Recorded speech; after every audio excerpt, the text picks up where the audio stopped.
میرے عزیزو ان قریب ہم ماہ رمضان المبارک میں داخل ہونے والے ہیں. برکتوں والا مقدس مہینہ ہمارے درمیان میں میرے عزیزو آنے والا ہے. یہ اللہ کا لاکھ لاکھ شکر ہے. لیکن آپ نے ایک چیز اکثر دیکھی ہوگی اور ہر سال آپ اس چیز کو دیکھتے ہوں گے کہ جب بھی رمضان کا مہینہ آتا ہے نا، رمضان مبارک کا مہینہ جب بھی آتا ہے اور جب اس کا چاند دیکھنے والا ہوتا ہے تو اس سے پہلے آپ کو بہت سارے ویڈیو کلپ، بہت سارے میسیجز، بہت ساری باتیں آپ کو دیکھنے کو ملتی ہوں گی. سوشل میڈیا پر بہت سارے ویڈیو آپ کو دیکھنے کو ملتے ہوں گے، بہت سارے میسیجز آپ کو اس کے چاند کے حوالے سے دیکھنے کو ملتے ہوں گے. اور صرف رمضان کا چاند نہیں، چاہے وہ شعبان کا چاند ہو کہ جس کو ہم آپ شب برات کا چاند بھی کہتے ہیں، شب برات کے مہینے کا چاند بھی کہتے ہیں، یا پھر محرم الحرام کے مہینے کا چاند ہو، تو جب بھی یہ خاص مہینے آتے ہیں اور ان کا چاند دیکھنے والا ہوتا ہے تو اس سے پہلے بہت ساری چیزیں آتی ہیں. اور ہوتا کیا ہے اس کے اندر کہ رمضان کا چاند دیکھیں تو آپ یہ پڑھ لیں تو آپ کو یہ مل جائے گا.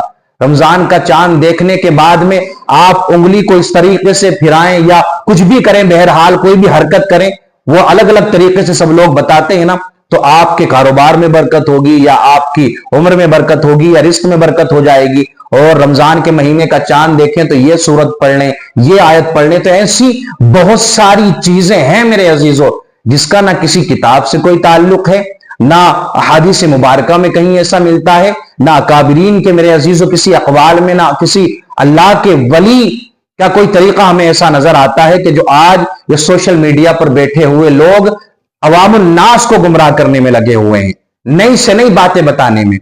ہمارا رویہ کیا ہونا چاہیے، ہمارے عمل کس طریقے سے ہونا چاہیے، کس طرح ہونا چاہیے.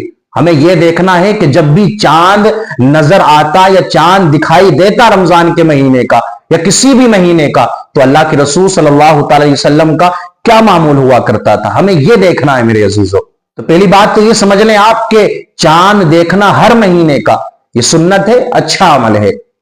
لیکن اس کو دیکھ کر یہ نیت رکھنا، یہ ارادے رکھنا کہ صرف دیکھنے سے بہت کچھ مل جائے گا، صرف چاند دیکھنے سے کوئی حرکت کرو گے آپ کسی کی بتائی ہوئی، ایک ایسے انسان کی کہ جس کا کچھ پتا نہیں ہے، سوشل میڈیا پر بیٹھ کر کے وہ جھوٹ بکتا ہے، جو منہ میں آتا ہے وہ بکنے کی کوشش کرتا ہے.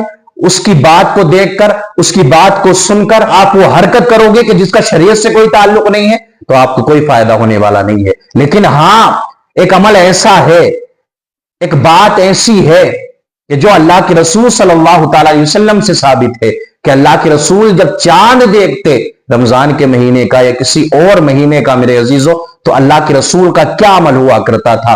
تو میرے عزیزو چاند ہر مہینے کا دیکھے، لیکن چاند دیکھنے کے بعد میں ہمیں کرنا کیا ہے؟ چاند دیکھنے کے بعد میں ہمیں دعا پڑھنا ہے. اور وہ دعا کون سی ہے؟ اللہم اہلہ علینا بالیمن والایمان والسلامت والاسلام ربی وربک اللہ. اس دعا کے معنی کیا ہے میرے عزیزو؟ یہ ایک دعا ہے میرے عزیزو. تو ہم کیا دعا کرنے اللہ سے چاند دیکھ کر کے؟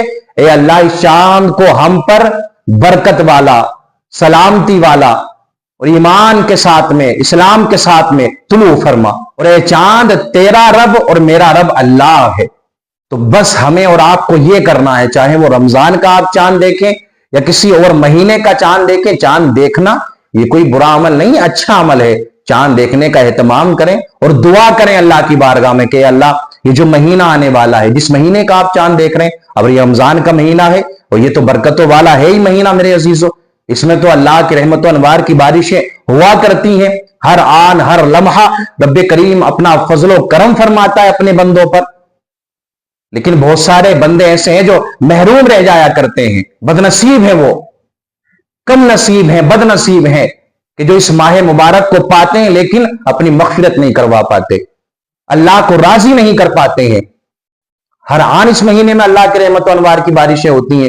تو جب بھی آپ چاند دیکھیں کسی مہینے کا تو رب کی بارگاہ میں دعا کریں، اے اللہ یہ جو چاند طلوع ہوا ہے، اللہ اس مہینے میں ہمارے لیے برکتیں عطا فرما، ہمارے رزق میں کشادگی عطا فرما، ہمارے لیے بہتر فرما یہ آنے والا مہینہ، آنے والا ٹائم. تو میرے عزیزو یہ عمل کریں.